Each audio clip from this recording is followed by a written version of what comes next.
Jesus' teachings versus Moses' laws, a clear difference. Let's look at a few examples of how Jesus' teachings were different from Moses' laws.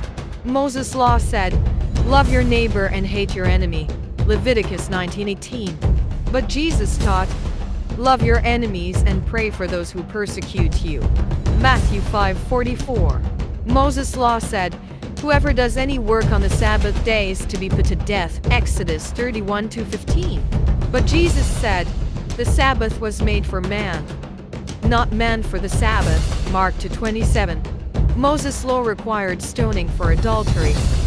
If a man commits adultery, both must be put to death, Leviticus 20:10. But Jesus said, "Let any one of you who is without sin be the first to throw a stone at her," John 8:7. These examples show how Jesus directly challenged the laws of Moses, revealing that they were not from the true God but were part of Satan's deception. Jesus didn't just reject these laws, he showed the world that they were based on fear and punishment, not love and mercy. Satan's deception, a false image of God. From the very beginning, Satan's goal has always been to deceive people. In Moses' time, Satan created a picture of God that was harsh, angry, and focused on punishment. He wants to twist the truth and mislead us about who God really is. But Satan didn't just deceive Israel, he spread this false image of God all over the world. In the Bible, we see how Satan tried to tempt Jesus through offering him all the kingdoms of the world in exchange for worship. This shows how far Satan's influence reached.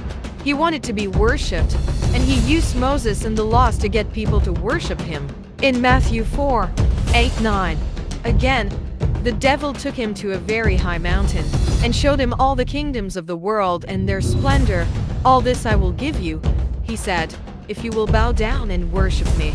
Satan wasn't just offering Jesus power, he was showing how much control he had over the world. This proves that Satan was influencing people, including Israel, through giving them a false image of God using the laws. Satan's influence over Israel. The people of Israel were God's chosen people, but they were deceived by Satan. The Israelites thought they were following God, but they were unknowingly following a false God, a God that reflected Satan's desires for fear and control.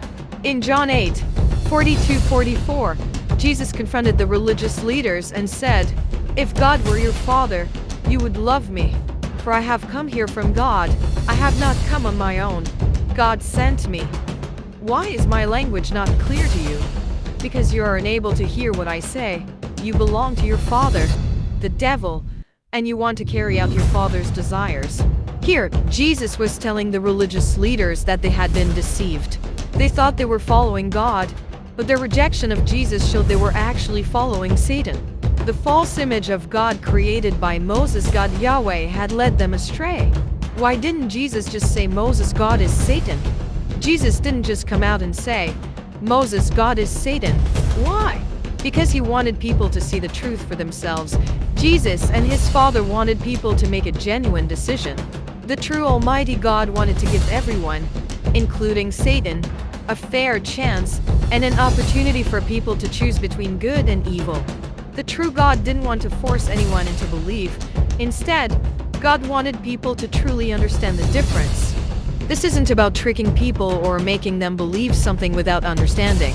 It's about allowing people to discover the truth themselves and decide where they stand. In the same way that gold is refined in fire to reveal its purity, God allows the truth and the lies to coexist for a time, so the true Almighty God can see who will come to him and follow Christ. As 1 Peter 1-7 says, "These have come so that the proven genuineness of your faith, of greater worth than gold, which perishes even though refined by fire, may result in praise, glory, and honor when Jesus Christ is revealed."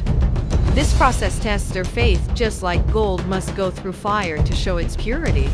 The hearts of people must go through trials and decisions that reveal what they truly hold. The challenge is for each person to choose, not out of force, but out of their free will. In John 8:32, Jesus said, "Then you will know the truth, and the truth will set you free." The truth is clear. Jesus came to free us from the lies Satan had spread. Now, we must choose. Will we follow the true God, or continue to follow the false God created by Satan?